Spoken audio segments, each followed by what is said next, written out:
obviously a very good defensive team. You take that lead on that Kobe 3 with 3:47 left, and then don't have a field goal the rest of the way. What did you see from your offense down the stretch? Yeah, I mean, I thought, we had some looks, we didn't make. I think Zach had that drive, didn't quite finish one. I think, a couple swung the ball, had good ball reversal. I think maybe Alex missed one there. I thought we got a little bit, at times a little bit bogged down, in terms of trying to go to DeMar. I thought there was one time we tried to get it to the elbow, it got stolen. That kind of gave them a little momentum. So there was some possessions we generated some pretty good looks, and there was some other possessions that were not great.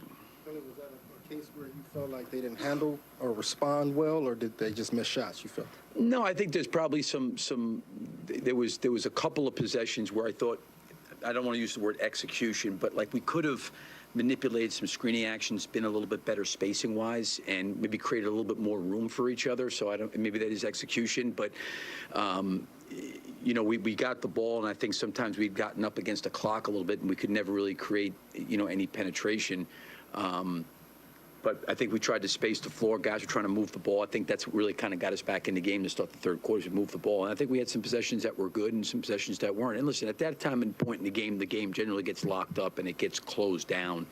And it's hard to necessarily run like a lot of plays. You're running specific quick hitting actions and trying to take advantage of it, and then try to exploit whatever it is, mismatch or coverages and things like that. And there was a couple of them I thought we did a good job on, and a couple we did not.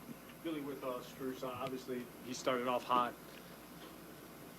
There were some closeouts that were good on him, but early on he had a couple open looks too. What adjustment did you make? He didn't hit again until late in that game. He hit that one. What adjustment did you guys make on him? Yeah, I mean, it wasn't necessarily on him, Joe. It was more that he was getting it out of rotation, and there was a couple of times in the first half we didn't rotate correctly. We had two guys going kind of to the wrong spot, and I thought we got that solved at halftime.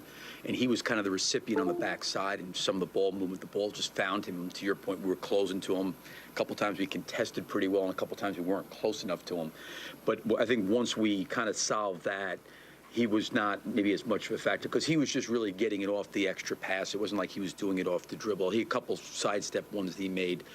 But, he obviously, the ball found him, and I think he was 6 for 8 in the first half from 3. And then my other question, too, with Andre, you guys before, did you say, this is the group I've been closing with, and this is kind of the horse I have to ride? Yeah, I mean, I think it's a good point. I just felt like, Andre was getting it off the glass, and he had a couple offensive rebounds, scored some points. And I give him credit, because I started off going small with Derek against Love, and I think they went right into some post-ups. So I brought Andre back in. It wasn't for very long, and then went back with him at the end of the third. I just felt like we needed some scoring out there. I mean, tonight, we scored 90-something points. We needed to be able to score a little bit more, and I just thought Vooch being able to space the floor, spread the floor, maybe we could get some downhill drives. Drum usually plays around the basket, and again, maybe he could have put up some offensive rebounds, but I thought maybe we were going to need some catch-and-shoot situations, to kind of close the game out. And we did a fairly decent job. I don't know what we ended up shooting from 3. It wasn't great, I know that, but, I thought Drum cleaned up some stuff and gave us some really good minutes off the bench. About the scoring, is it tough to win a game like that when Zach, has a game like he has tonight? Well,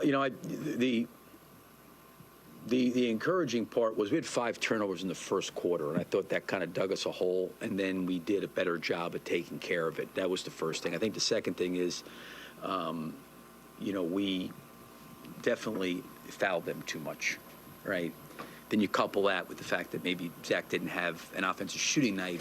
Like, all those things kind of add up, but I wouldn't necessarily say it was all because of Zach's shooting. I think there was a lot of other factors that happened in there too.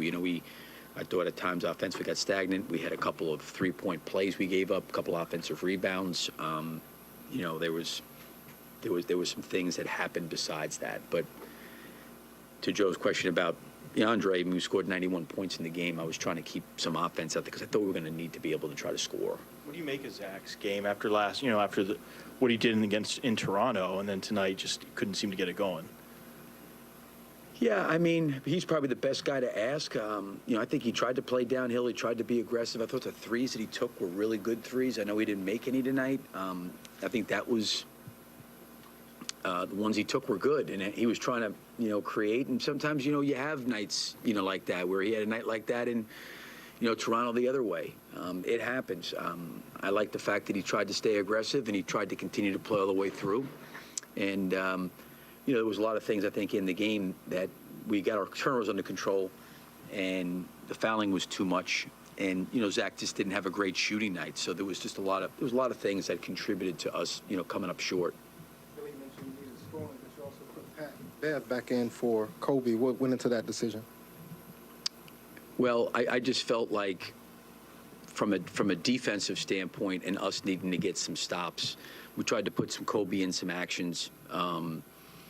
I kind of went with Kobe there for a little bit. Kobe made that three, kept him in there, and then just tried to change it up and do something a little bit different. Maybe we could get a steal. Pat Bev could get a rebound, just somehow get what he does into the game at that point, playing from behind. That was it more than anything else. And listen, I trust Pat Bev when he's open from behind the line. I know maybe that's not his forte, but I do trust him when he does shoot the ball. What was the reaction like in the locker room? Just the mood of the guys. Obviously, end of the season, but what was the mood in the locker room? They're disappointed. Like anything else. They're disappointed. I think there's, when you go through, after Labor Day, let's say the beginning of September, guys start coming back, and you make that investment from September all the way to, the middle of April. That's a lot of time, and I think for a lot of them, it's more reflective to taking time to think the season's over, and, you reflect back a little bit. So I think they're all disappointed. I